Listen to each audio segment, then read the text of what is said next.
Welcome back, my friends, to another episode of the Shema Podcast, the podcast for the perplexed. My friends, I am so excited about the episode I have lined up for you and our guest, Dr. Berel Epstein. I quoted his book in my last episode and reached out to him afterwards and was very fortunate that he agreed to come on the show and talk about his book. I think it's an incredible stuff, a way to really increase one's Emunah. But I'm going to begin this conversation by discussing a few ideas we've discussed in the past. And it really, I think what it speaks to what this book helps us with is that, in the world of Edom that we find ourselves living in, I've done several episodes on how to escape the mental exile of Edom. And one of those, and I see this a lot just from my own experience and then seeing people who are becoming Baal Teshuvahs and starting to learn Torah, is breaking free of not only falsehood, but the framework for discerning what is truth and what is falsehood. Because you see just the overall framework is wrong. And we were brought up with it, and we're so accustomed to thinking in typically what are binary arguments. As an example, back in my early learning, I know Rabbi Yochel Fulby came and taught a class on the Talmudic discourse on abortion. And it's a very complex decision tree. Shortly after that, a pollster came to my door and got me to agree to answer his questions for a survey. And he asked me the question, are you pro-life or pro-choice? And I said, I am emphatically high conviction for both. Because you can't do that. It's either one or the other. I was like, that is absolutely not true. You see this all the time. Another one of these binary frameworks that have been instilled in us is science true? Or is the story in Genesis or Bereshit, is that true? And it's not the framework.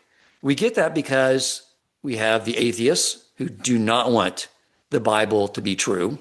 They do not want moral absolutes to be true.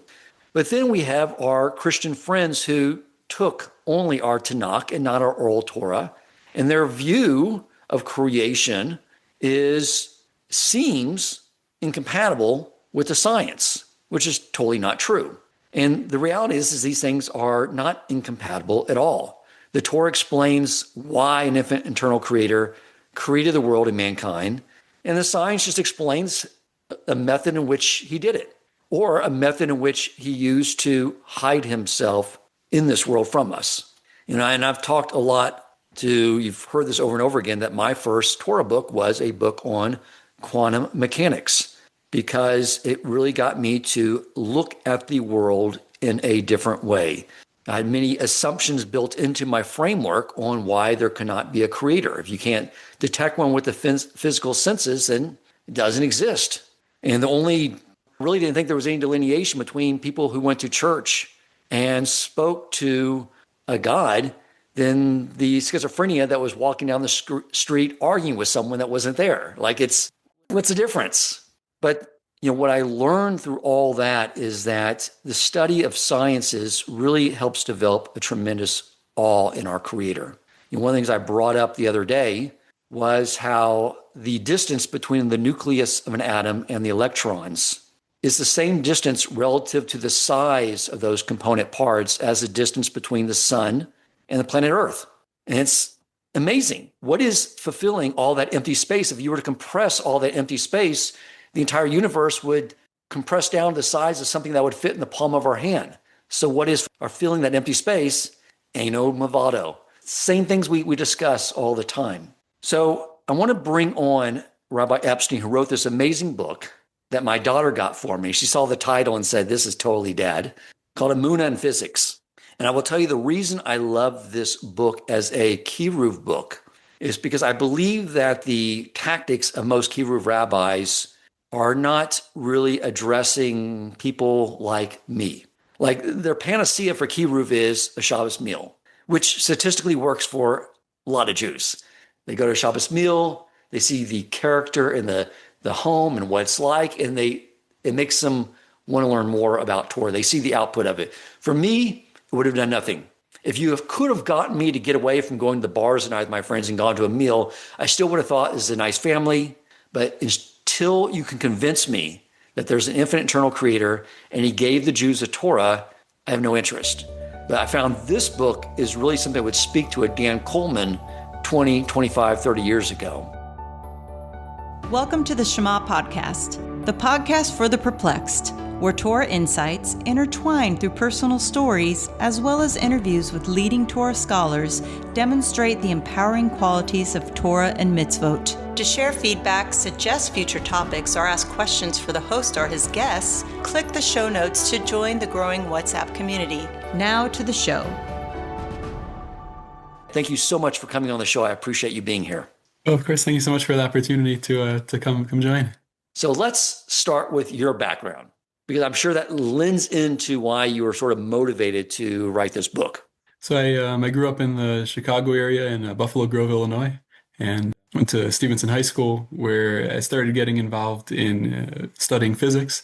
I just found it completely fascinating. I grew up in a home that was, we started out conservative Jewish, and then we moved to a Reform shul.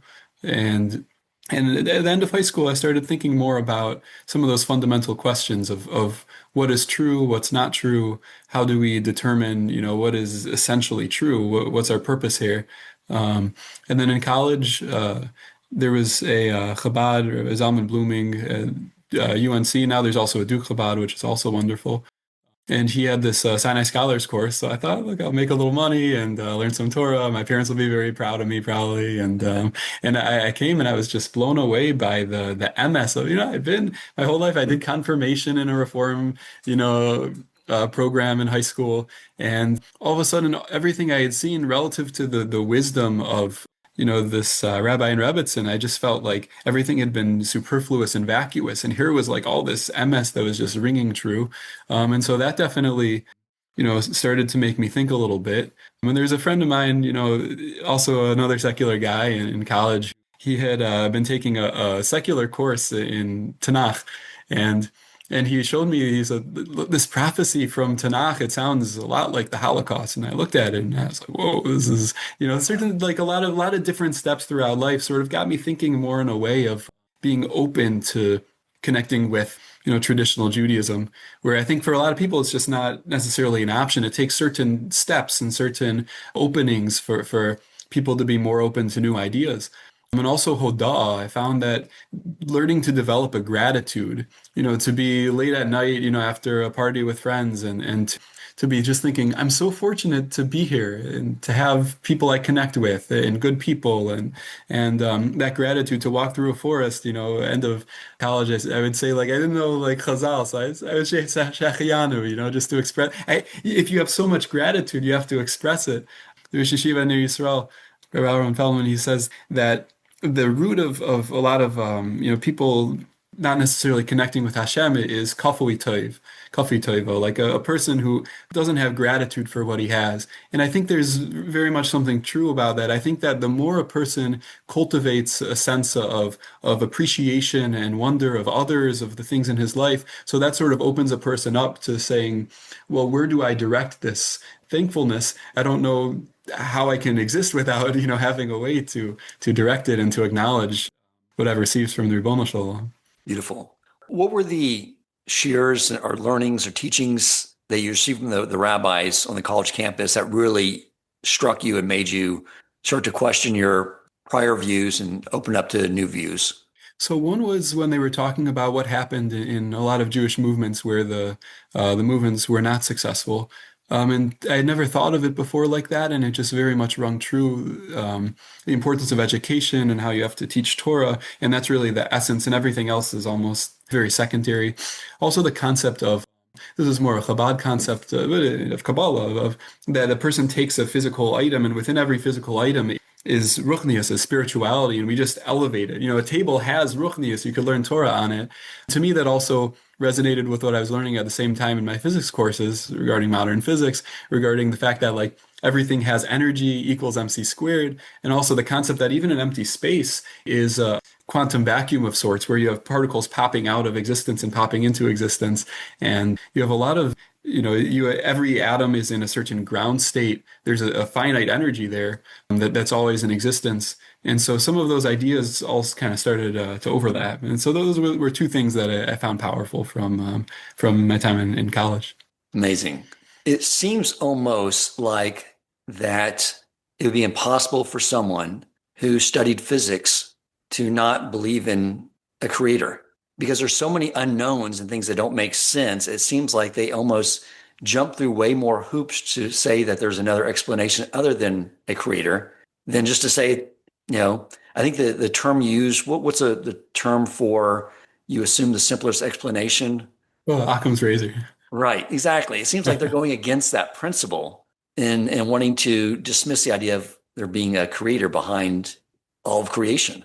Can you explain that? Sure. I believe so. I would agree with that Occam's razor, which need not be the determining, sometimes Occam's razor works, sometimes it doesn't. It's a good heuristic, but I do think that in the past, Occam's razor probably always favored atheism, and then comes, the 1900s in physics, and all of a sudden Occam's razor strongly, I believe, favors Judaism in a way where we almost have the most compelling evidence one could even conceive of within science for a non-physical creator, which would be the fine-tuning of the universe, that there's 70 or so properties which are so finely tuned that life couldn't exist without them. And not only, I'm not only talking like, well, there's a lot of ways biology could form, and so maybe we just don't know all of the ways. I hear that kind of idea. Or I'm not even talking, when it comes to discussions of how random can things be within, the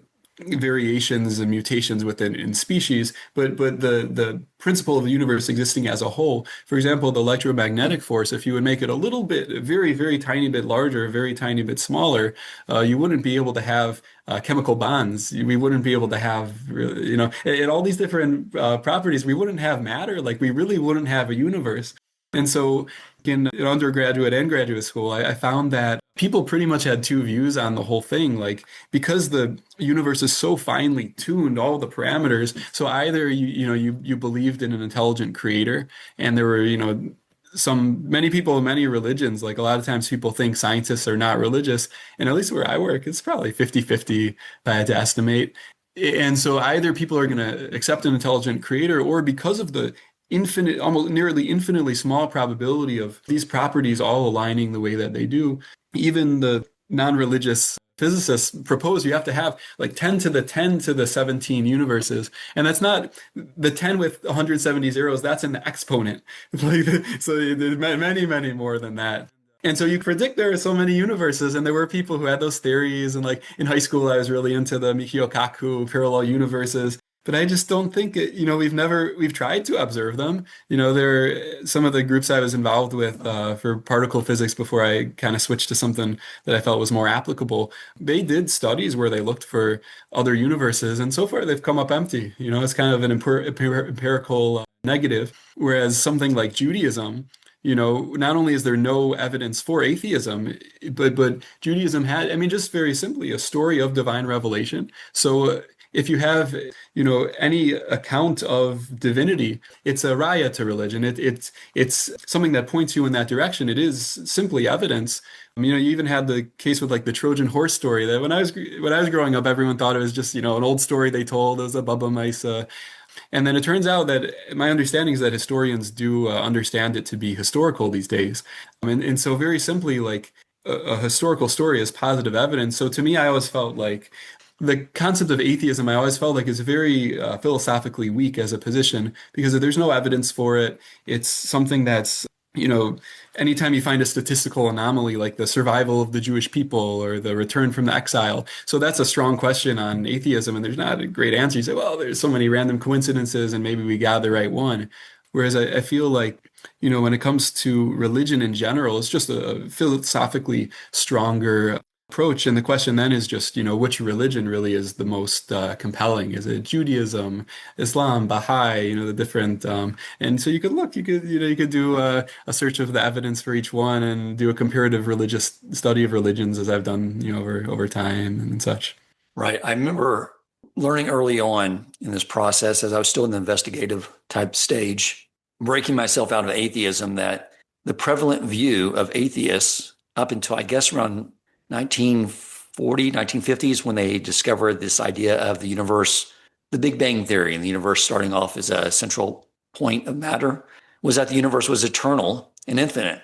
And that was actually that was a solid argument for there not being a creator.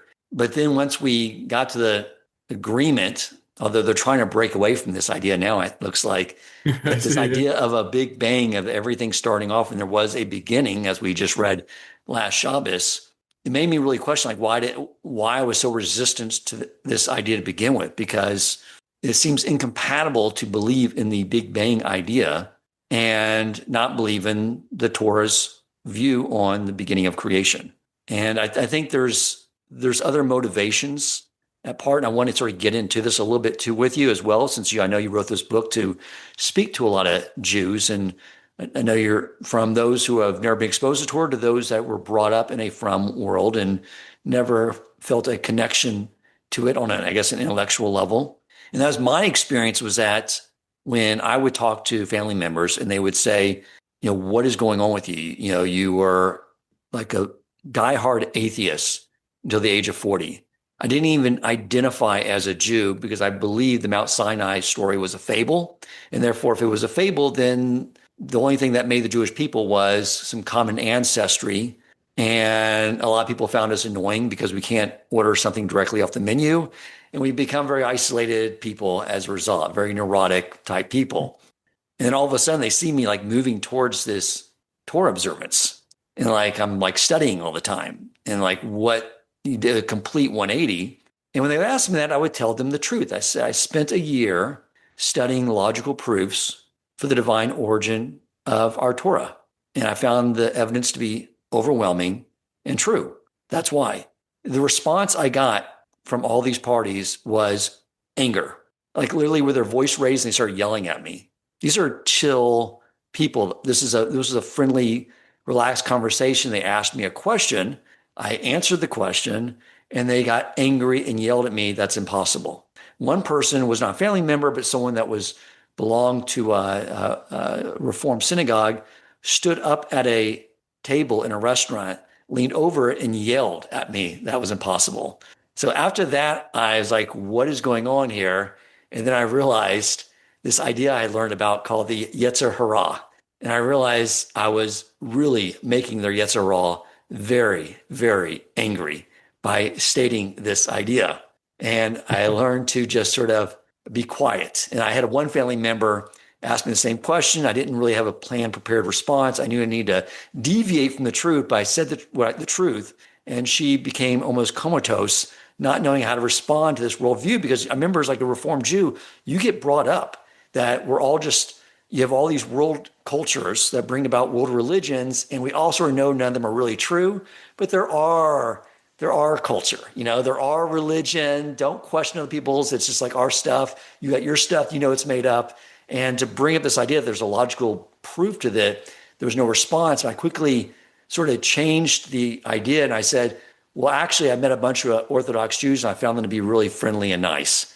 And then she's like, oh, yes, that's what's good about Judaism. She popped back online.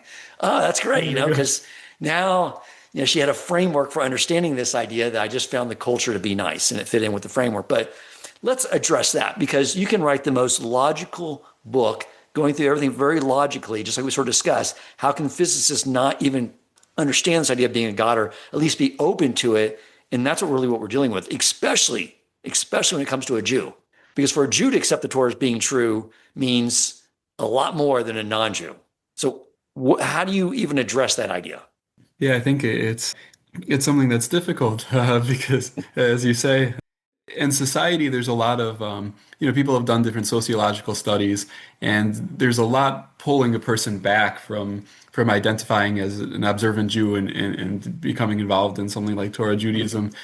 There's a list that I cite of compliance identification, and there's different mechanisms that sociologists have suggested, where when you're in a majority society, it's extremely difficult for a person to take a view that's not such a popular view. And also, these are things that get internalized. And so like things that we just assume as true and as like natural, naturally true, these are things that like many generations ago, other people took other things as naturally true. And it's just because of the influence of society is so hard to overcome. And like early studies of, when you look at like recent modern Jewish history of, the 1800s and the kind of things that happened, there's some good work there. And you could see these effects and how powerful they are. And you even see when movements emerged, like not just, document your hypothesis sort of atheist approaches, but, early reform movement, conservative movement, reconstructionist movement, the Karaites or the Sadukim, and all these different movements throughout Jewish history that emerge,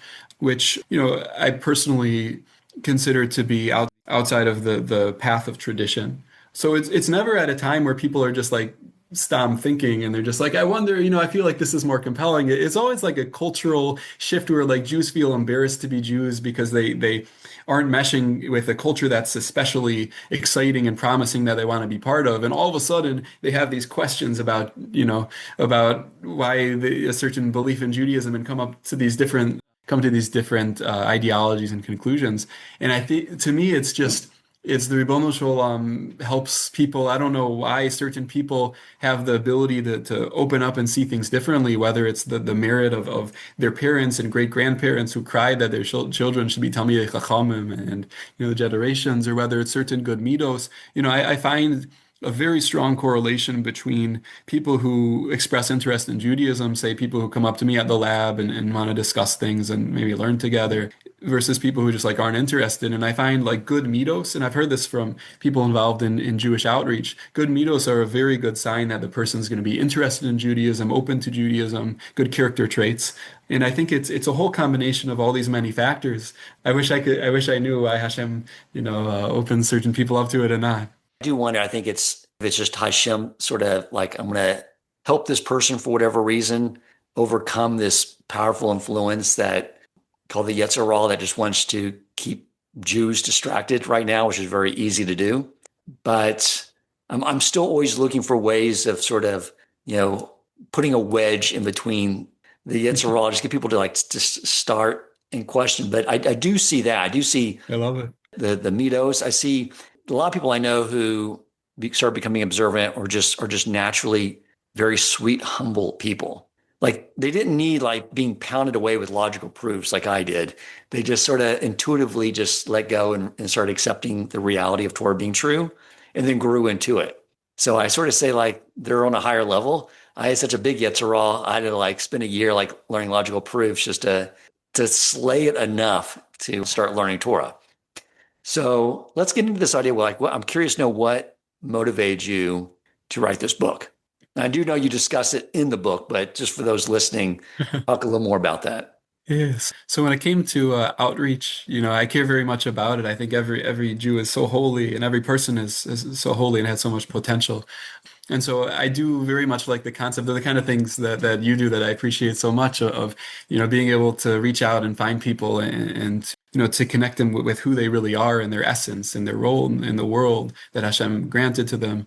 And for me, that was something I was never so attuned to. And I found that one area where maybe I could help was when it came to like in-reach regarding, people who are on the intellectual side of things, intellectual personalities. It doesn't mean they have to be smart or not smart. There's a whole range.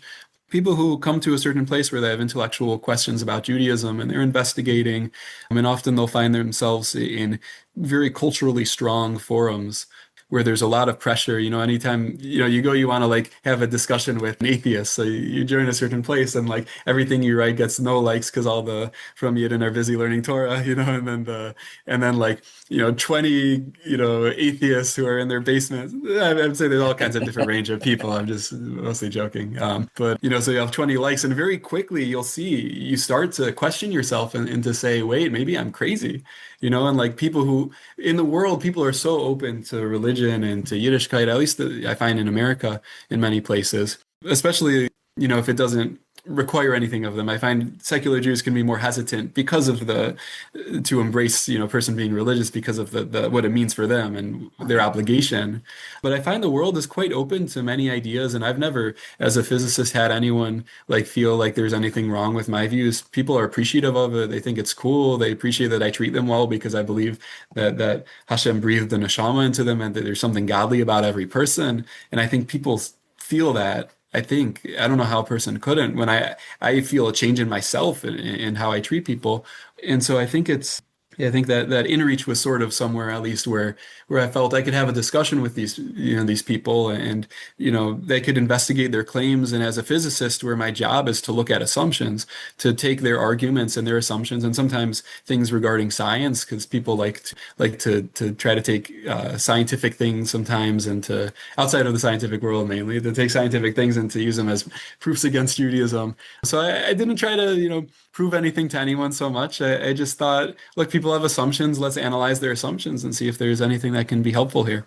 Beautiful. I love hearing that, because what you're basically saying is you have a unique vantage point, a unique skill set that your traditional Kiruv rabbi does not have, and that you can appeal to a lot of people, because right now the idolatry is science. Science is everything. In science we trust. They went on the dollar bill. It's like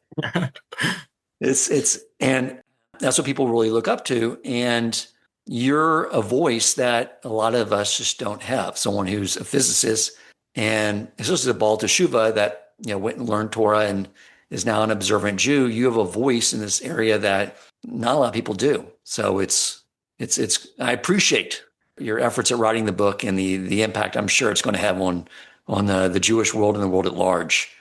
Let's talk a little bit about your studies and your ongoing professional work as a physicist and your ongoing studies as a Jew in Torah and developing Emunah and becoming closer to Hashem. Talk about both those, and are they two different worlds? Are they really just the same world with different lingo? Very interesting question.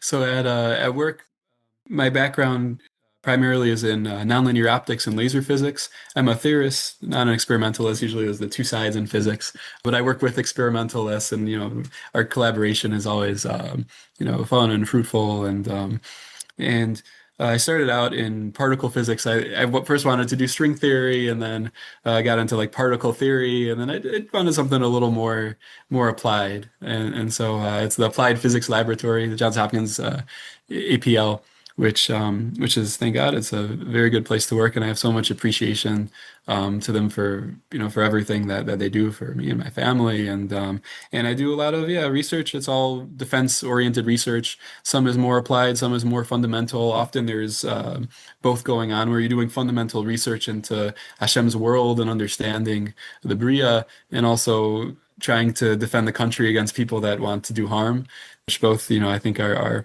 valuable. And then for learning, my current Seder is Bava Metzia, doing like an Iyun Kal, Gemara, Rashi, Tosfos, and I find it's a very good way to learn in depth and also to cover ground. And for me right now in time, it's thank God it's been a very good fit. Beautiful. To pinpoint the question further, as you learn the area of physics and the way the world operates, has that study on its own increased your Emunah and your awe of Hashem and His world? Very much, yeah. There's like this nice interplay between the two. I remember how you asking the question between the physics and the Torah, that like things I'll learn in physics, it definitely sometimes can help me to ask different questions within the learning, which opens up things sometimes. And in the learning, often I find it helps a lot with physics, being able to see something straight, to know what's the priority, what's the Iker question that the Gemara is asking. So you go into a room of physicists who, we all think physics is cool, but like, what do we need to figure out in order to provide for the sponsor, the real essence of what's being asked? I find that's very helpful. And in terms of Emunah, the more physics that I learn, the more I'm able to see the Ribono Shalom in the Bria, the more I'm able to understand certain things in Torah, and vice versa, where there's so many, especially in things of a more Hasidic and Kabbalistic nature, those sorts of, there's so much overlap between Kabbalah and in physics in a way that blows my mind. And the more I learn, the more it does. And it's not only there's a lot of stuff in Kabbalah and a lot of stuff in physics, and you could find some parallel, but it really I find that to a degree that amazes me, physicists of many different backgrounds who didn't talk to each other come to the same conclusions, Bichlal, of what certain things are doing and what's the overlap. And I think it's a very I've looked, what do other religions do with science and their religion, and I don't think there's a comparison. I mamish think that there's so much within physics that can and Torah where the overlap is something that just enlightens us and helps us to understand things in Torah and in science, and to grow toward knowledge of the Ribono Shel Olam. I remember I'm a guy without a science background. I have a degree in finance, but I started reading books on physics back when I was an atheist, just because when I would wake up in the morning, I would work out, and I realized I wanted to have something that was beyond me, that was very challenging for me to read in the morning, to sort of take my mind through like a workout, even if I didn't grasp it, but there was ideas in there, and I tried to work my way through Brian Greene's book, which is very dated now, but on string theory is very popular, and I remember when I first started learning some deeper Kabbalistic ideas, and this idea of, as we're reading now in the Parsha, about Hashem speaking everything into existence, and the fact that the underpinning of all creation is frequencies of vibrations. I don't know if that's the prevalent theory now or not. I'm curious to know what you have to say about that. But at the time, I remember it was just like uncanny how I was basically reading the Bereshit story through Brian Greene's book on string theory. It's just like how they dovetailed so well together. I'm curious to know if you see similarities like that too with, as we're studying Bereshit, if you see a lot of these ideas tying into it. Very much, yeah. I think it's all over the Torah, it's and there's some wonderful books too that go there. I heard recently, Dr. Shimon Kedar, Shemer Kedar. He has a book that goes through some of these parallels. Gerald Schroeder has an approach as well, and he goes over some of the parallels. And I listed in the book just a big list, and it keeps expanding as I learn more. There's like a Physics to God podcast I heard about recently, which is very good, that another physicist told me about who likes it. And yeah, there's so much content, all these physicists writing all these different parallels. I think Andy Goldfinger, there's so much so much to look into it, and in one's own life in physics, you're going to see it. And the more a person learns in Torah, the more they see it also. Yeah. It's just more and more evidence of this prophecy from the Zohar about the Industrial Revolution, the event that would take place, what equivalent to 1840. I've discussed this a lot in my podcasts. The knowledge from below flooding the world, and the knowledge from above flooding the world. And it's, the knowledge from below being these ideas of physics. The more we understand the physical world, the more we understand from above these more Kabbalistic ideas, which are becoming more mainstream Judaism. What was hidden Kabbalah is now becoming revealed Kabbalah. And we're understanding these ideas now more because of technology, that it's really just merging and flooding the world with this knowledge of Hashem. You see all this taking place before our very eyes.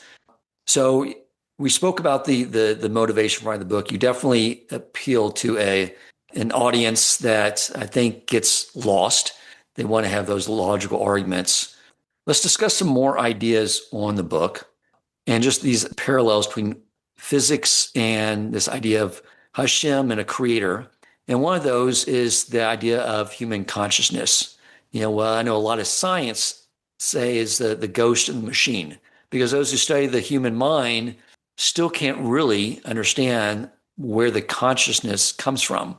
And I don't know if you can speak to that from your perspective, but that seems to be further evidence just when you look at the human consciousness and our interaction with the world, which we know from the little I know about quantum mechanics, that the observer no longer becomes separated from the observed, that our consciousness influencing the physical world. And to me, I think this is an area that you could maybe speak to that a little bit, that those who are listening that maybe just beginning to get intrigued in this idea, maybe the divine origin of Torah is something I think that may wake them up a little further. Absolutely. Yes. There's the Copenhagen interpretation of quantum mechanics, which, we all learn as we're going through PhD programs, and it really is that an observer changes the reality. Like there's a quantum wave function, and it collapses when there's observation. And many do interpret it to mean that there's consciousness. And so it definitely, people didn't necessarily like it, and there's different interpretations today. Some, the popularity of different one changes over time, but it is an implication of one of the things that we find in quantum mechanics, and also the concept of free will. There's an interesting thing where like we feel like we have a choice, but also everything's predetermined. And that kind of, does Hashem know or not know is what people would ask. And like that sort of contradiction, it's forever been this contradiction that I know someone who, it was like, they couldn't become an observant Jew because it's just like how does this contradiction work? It can't be. It turns out in quantum mechanics we mamish have the same essential contradiction where you have a particle and a wave, and it's a particle, but it's also a wave. And this is true not only of photons, it's true of electrons. It's true of macroscopic matter, like myself. Just, I have it's a very small oscillation, because the larger your mass, the less wave-like properties you're going to observe. Quantum mechanics as a whole, I mean, the Chad, actually, regarding observers still, my advisor from back in undergraduate, she had a student who's a professor at Washington, I think University of Washington, who was looking into like the world as a hologram, to say that like the essence is really our consciousness, and it's just like the physical world might just be this hologram. And a lot of physicists are open to this idea. I know people that consider it to be the best idea as far as the current reality. And I think that speaks also to the whole world as like a shield for Hashem. It's like just like the sun, there's kilu, the sheath around it that is described in the Talmud, that there's a sheath protecting us from the sun, and as we see today, there's literally that which protects the sun from that radiation from the sun, because the light would be too bright. It's all just a mashal for the Ribono Shel Olam that wants to reveal himself to us, but if everything was such a revealed revelation, so we wouldn't be able to live, to exist. It's just oneness. How do you have two people where there's you and there's me, but if we really realize that we're really one and there's no barrier in between, so how do we exist? How do we, the whole, and we see it not only in physics, where the quantum mechanical world is, we couldn't exist as quantum beings. We need this macroscopic world to allow things to happen for us to be able to exist. So too, we see that in Torah, there's the Kabbalah, which is this deep, rich world that's very quantum-like, and to exist, we need halacha. Everything has to be primarily halacha, but there is the sea and the world we exist, where we experience a physical world. If it was just ruchnius that we experienced, then we wouldn't be able to have free will and to work on ourselves to be able to acknowledge the Ribono Shel Olam and live in a way that lines up with goodness and with life. Amazing. The more I learn in both areas, the more they both seem to really tie together. And I think we obviously know that. We know, the Torah is the blueprint for creation. And so the manner in which he did it and the science just simply explains that. I was going to ask you to, you sort of touched on this, but this idea, and I just, as we were studying the Parsha, it felt like it was like just filling me a lot of questions for this interview as we were studying Bereshis this last Shabbos. But, this idea of, let there be light. And, light is both these particles and waves. And if you could talk a little bit about like why that seems to be a contradiction. And if you ever like sort of thought through when you say the Torah, what that possibly could mean as well. And what Torah insights maybe we can glean from what seems like a contradiction. I'd love to. And you're asking a laser physicist about light. So that's a good, I've spent a little time thinking about it. Yeah.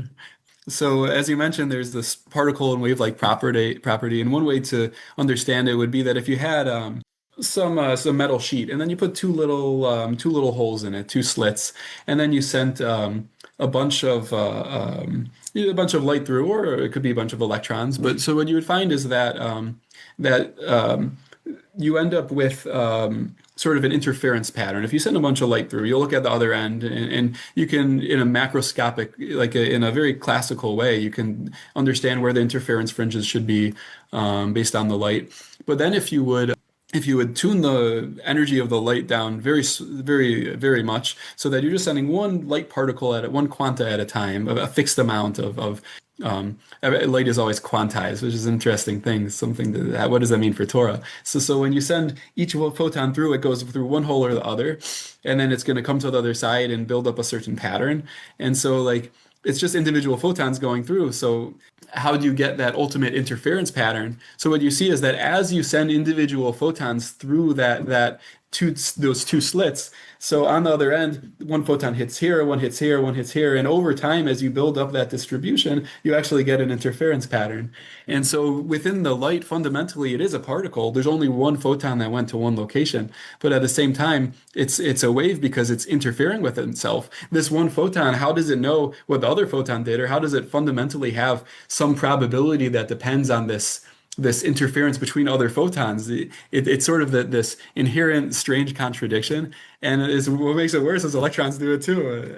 And so I think what it means for like Torah is like the Torah is called Or. We have, there's the Or that Hashem hid, the Or Haganos that was hidden away for the tzaddikim, and that's definitely a spiritual light. And I think the Ramban and others, it's understood like the light in the Torah, it's speaking about big things. It's about the light of Hashem. And so why do we have light? Like the sun gives light. So it's a metaphor, and it helps us to understand, like when we look up, the light makes us happy and we can see things. So too Hashem enlightens the way for us and lights everything up. And when you stare at the sun, it's too bright. So too, if a person could be awful to stare at Hashem, so you wouldn't exist. You just become one. And so I think what you see is sort of a particle and wave-like property within. So we say Torah is light, and that it's often that comparison is made. So too, just as light has wave properties and particle properties, I think the Torah also has both properties, where the halacha in Torah shebechsav, which is written, it's fixed. It's like a particle. Particle means there's a fixed position and place for it. And then there's the wave properties of Torah, where you can have a machlokes, where there's two opinions, where each one is really the different facets of the Torah, like of a crystal, 70 different ways to understand, 70 panim, shivim panim of Torah, and they all exist, and Beis Hillel and Beis Shammai both are true, and they exist as one. It's a wave. And then you have interference, and the Kabbalah is very wave-like. It's you could have a wave. It exists all the way there, and it exists all the way over there, infinitely far away, as a single wave. So too with Kabbalah, when we realize from one end of the world to other, Hashem is Malay Olam. Beautiful. So that's one overlap. Wow. Very nice. So the audience knows I did not prep you with any of these questions in advance. So that's very, very well done. One of the things I learned early on from studying these science books that were written for the layperson was this overall reaching quest for this unified theory, because there's this incompatibility between what we understand about the quantum world and the larger world. Can you speak to both the quantum world and the general relativity and those bigger principles, why there's incompatibility, and how you probably maybe can theorize on what that unifying theory is, obviously Hashem, and how that sort of fits together? Sure. There's a general questions within physics of trying to unite everything. There's sort of, some say it's because it came from a sort of a Judeo-Christian world that understands the oneness of Hashem, to say the whole world has to be one with one set of properties. How can we understand it? So you often want to take different properties in different fields of physics and to put them all together to understand like the oneness and the truth and the essence of it. And so one thing you might do is to take thermodynamics with quantum mechanics, and you could put them together and have, you see thermodynamic properties in quantum mechanical systems, and then the quantum world with the classical world, and to see how quantum mechanical properties really manifest themselves in macroscopic realities, and that's a field. And so too with gravity and quantum mechanics, and that's one which is just so hard to put together, that what people really do, the best theories as far as I understand are string theories, which are interesting in that it's things that we don't observe at all. There's not any empirical evidence for string theory, but what happens is physicists come together and they say, we're trying to understand reality.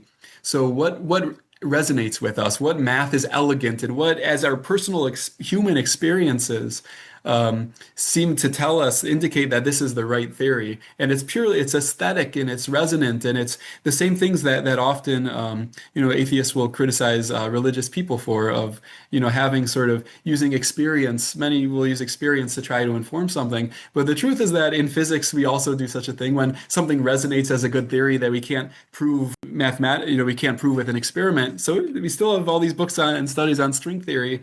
So too with religion. And to be honest, everything we do, any thought that we have, you can't, an honest person can't say that that's not experiential as well.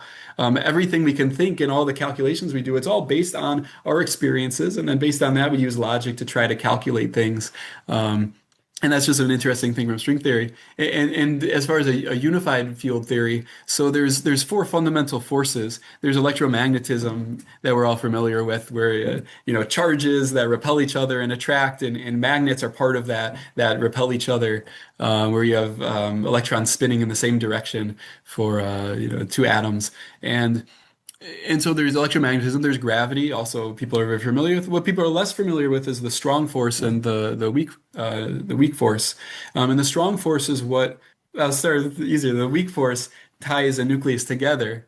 You would say, how can you have protons and you have neutrons, positives and negatives, and it sticks together? Like, why does that work? There's a weak nuclear force that holds these nucleons together.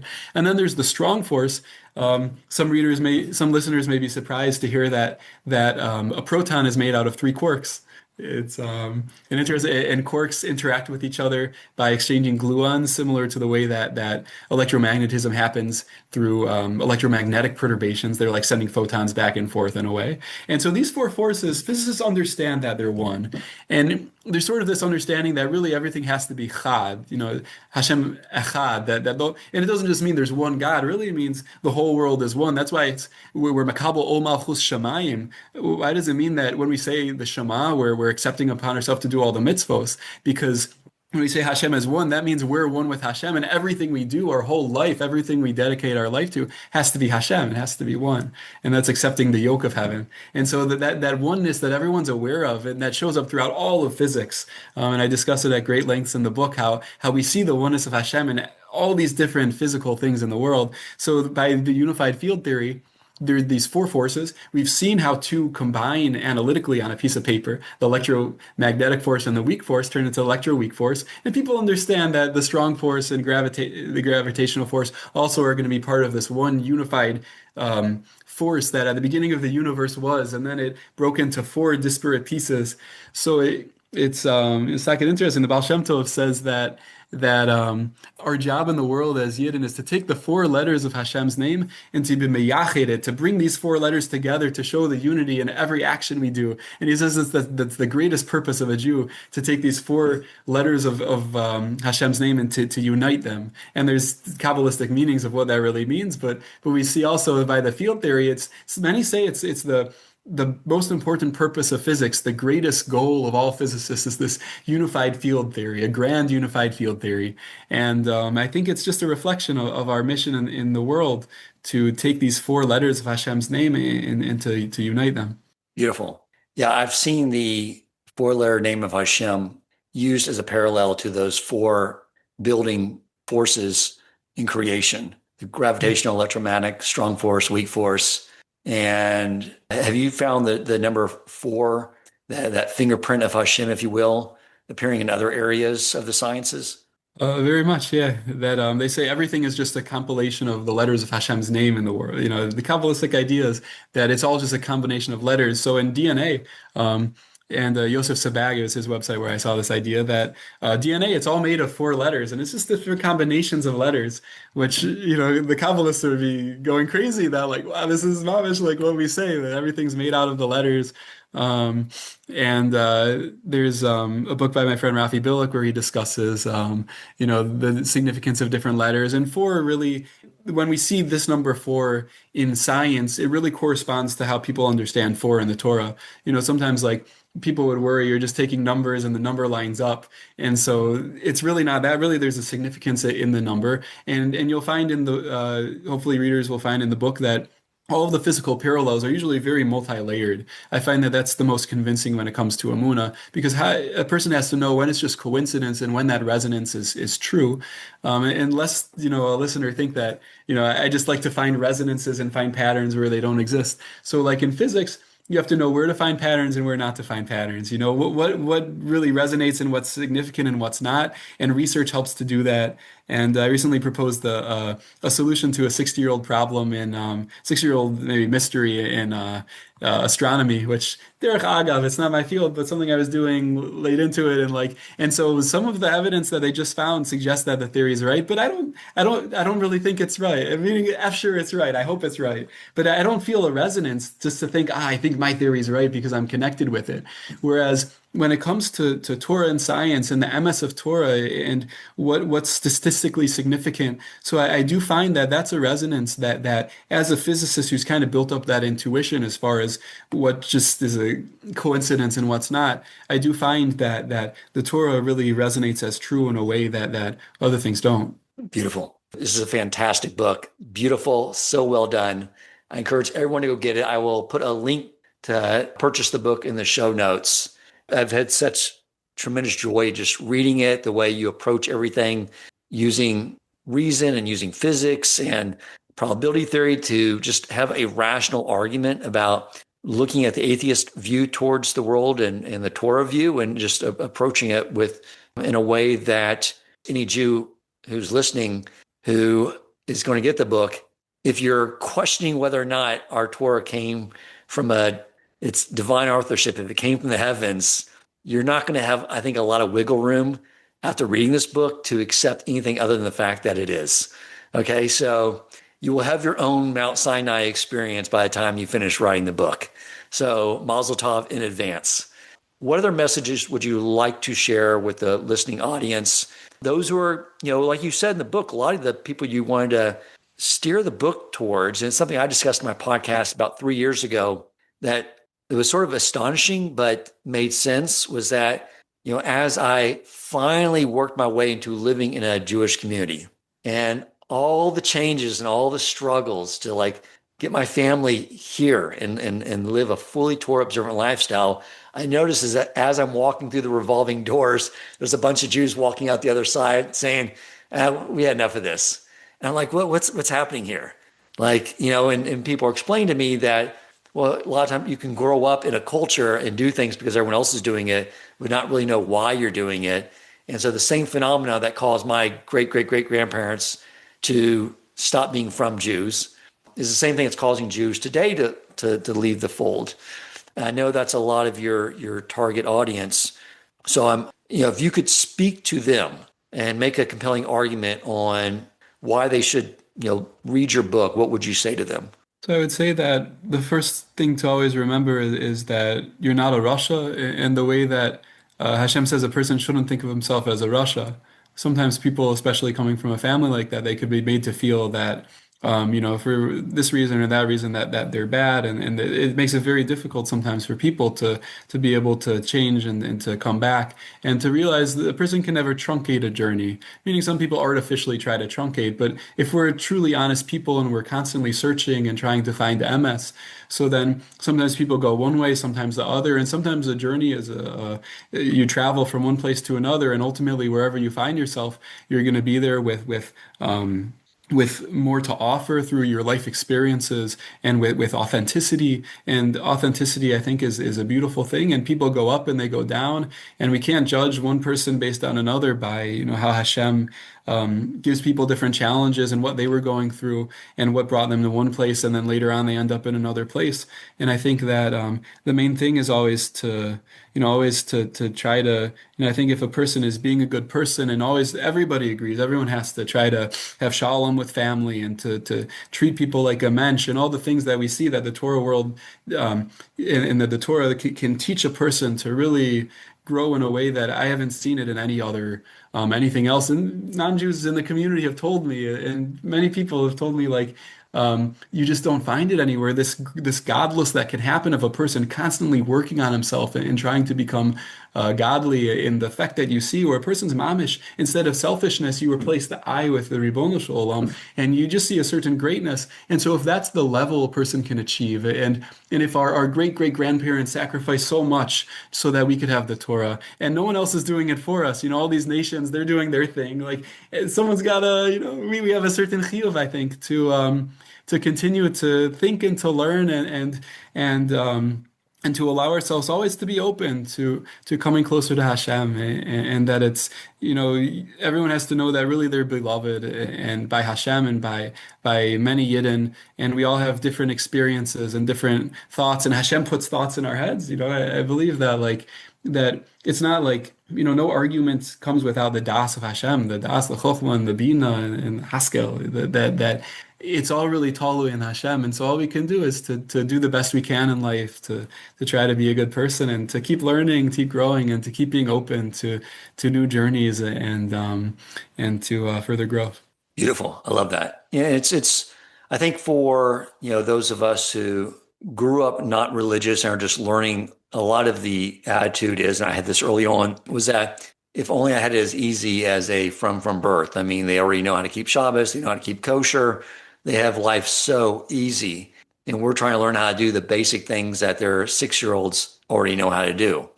They already have Birkos Hamazon, prayer memorized by the time they're 6 or 7 years old.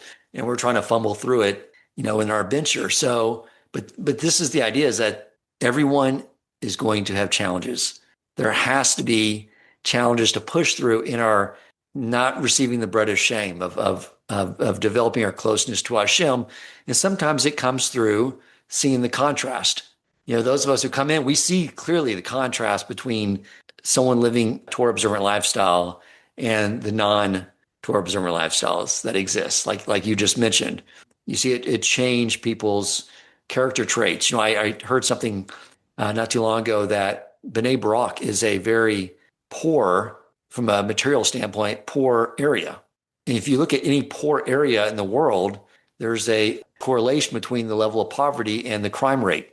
The more poor it gets, the higher the crime rate. Now, I've heard, like, in B'nai B'rak, no one locks their doors. Like, it's like, because everyone has fear of Hashem. They know there's, that's like wouldn't even fathom their mind to go steal something from someone. And to me, it's like another, just beautiful example of what Torah observant Judaism brings to the Jewish people and the world at large. So I want to thank you so much for writing the book, for coming on the show. I hope I can have you on again, because I have so many questions and things I would love to discuss with you. I think it'd be beneficial, not only for me selfishly, but for the listening audience. So hopefully we can arrange that. Hopefully it's the beginning of a friendship. So Dr. Epstein, thank you so much for coming on the show. Thank you so much for having me. I really appreciate the podcast, everything you're doing for Klal Yisrael, and I look forward to listening to upcoming episodes. Thank you for listening, and if you enjoyed the episode and found it meaningful, please take a moment to rate, review, and share the podcast.